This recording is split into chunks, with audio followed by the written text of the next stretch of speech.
With Season 2, Bastard continues to be one of the most out-of-pocket, ridiculous anime I have ever seen, but we are inching closer and closer to the more existential, out-of-this-world vibes that the manga eventually gets into. I really have to give the anime some appreciation, though, for not beating around the bush with what could be the more controversial elements of the series, and that's, well, along with the subtitle of the show, Heavy Metal Dark Fantasy, is Bastard's reputation. It's that it doesn't give a crap about being politically correct, and it's just going to be as outlandish as possible. This show is about warriors, samurais, sorcerers, and everything that's high fantasy, just looking as jacked and powerful as possible, fighting monsters, demons, goblins, dragons, and doing it all with style and that classic 80s metal-inspired attack moves and soundtrack behind them, along with tons of beautiful big-breasted women in the tightest and most revealing clothing possible that are also battling the forces of evil, and sometimes other things go on. Bastard is kind of the embodiment of those old classic Conan paintings, if you know what I'm talking about. That's the vibe I get from this show. And its protagonist, Dark Schneider, is perhaps one of the most amusingly perverted characters of all time, but instead of being a total dork and failing constantly, I mean, he is a dork and he does fail a lot, but he can actually back a lot of it up with the power and charisma that he inhabits and all of the abilities that the ladies seem to love, though the ones that he wants the most, such as Yoko, are yet to give in to his lecherous ways. So intense fantasy fights alongside extremely exaggerated perverted humor, and with Season 2 inching ever closer to the apocalyptic-like events that we'll see eventually in the manga. Taking place 2 years after the first season, it takes a few episodes until Dark Schneider reappears, which can be okay from a world-building standpoint, and we get other characters that get to do a lot of things, but Dark Schneider has such a gravitational force of energy whenever he's on screen that the show is literally a night and day difference without him.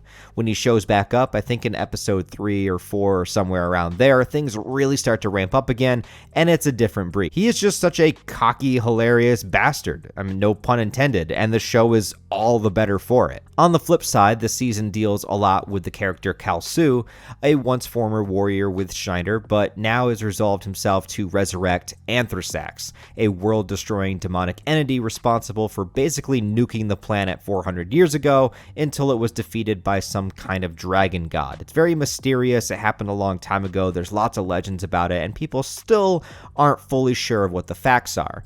But from what I remember in the manga, and it has been a while since I've read it at this point, but it was meant to be a bit of a plot twist or a big reveal that the medieval-style fantasy world that Bastard takes place in is actually the future, and that the world that existed before it was destroyed was the likes of which we know today, with technology and cities and skyscrapers. There's a whole episode of Season 2 that kind of goes back into the explanation of it and the backstory of Anthrax as a whole, and how it was created by scientists and alchemists and all that sort of thing, and it builds up to this great potential of unleashing it once again, which this season kind of does, but we don't quite go all the way with it just yet.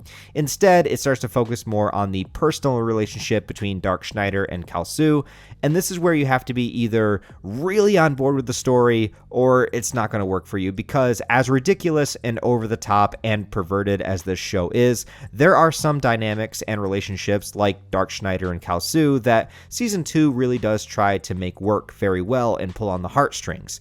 And I think with Kalsu's backstory being explored, which was probably the most gut-wrenching part of it all, and his manipulation by Anthrax, it worked pretty well for me, but I wouldn't blame you if you had a hard time being emotionally invested in a show that's so outrageously over the top for most of its run, and then decides to get serious on occasion. But sometimes that can work even better because the show lures you into a false sense of security that it's just a funny, over-the-top, perverted show, and then hits you over the head with something dramatic and serious. There is some benefit to that. The only downside for me story-wise is that all the main characters from Season 1 are separated, so we don't really get a lot of screen time for all of them until the very end. There's tons of Dark Schneider and Yoko, which is a plus, but Arshis and Gara don't really make a huge impact until closer towards the end, and I really need some more Arshis in my life for various reasons. Added to that, Princess Sheila, who is my favorite bastard waifu, is delegated to just laying captive with a seal on her. All right, let's not sugarcoat this. It's basically a chastity belt that, when broken, helps awaken the destroyer of worlds.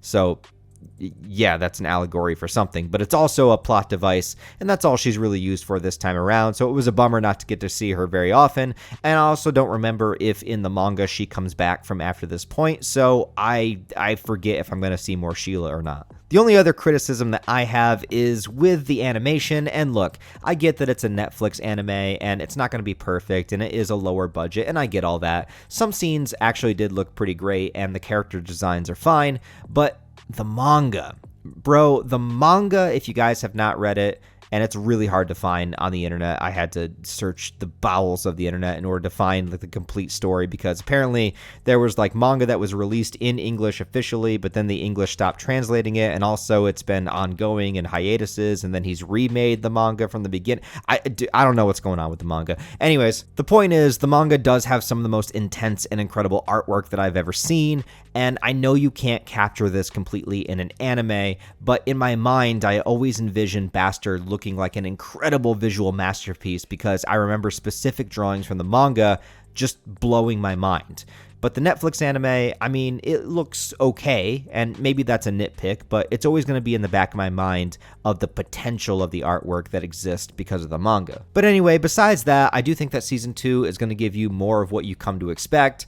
I mean, look, if you made it through the first 5 episodes of Season 1 and kept going, and you didn't immediately turn the series off regarding it as some kind of disgusting, perverted, and immoral piece of shit, then you're probably going to like Season 2, because it gives you the continuation of that, and it gives you more, and it evolves the story, and we're building up to bigger events, and all that stuff is happening here. It might not be quite as good as Season 1, but it's still Bastard. And it continues to prove itself at being the best at doing whatever it is that Bastard does. I don't know when or if Season 3 will drop next year, but I do remember in the manga that if you thought the series was weird so far, just prepare yourself, because it's going to go to places that will make you question your sanity, or if you're even watching the same series at points. But it's going to be fun. Anyways, guys, if you did watch Bastard Season 2, what did you think about it? Leave your thoughts, ideas, and comments about it down below. I'll be interested to read them all. Also, if you like this review, don't forget to give it a like and a comment to help it out in the algorithm, and go ahead and subscribe to the channel if you want to. I review anime, manga, movies, horror, a whole bunch of stuff here, do some live streams, some gaming, so lots of stuff on the channel to check out if you're interested. And if you want to support on a deeper level, I do have links to the Patreon, merch store, channel memberships, all in the description. Other than that, guys, I hope you have a wonderful rest of your day, and I'll talk to you next time.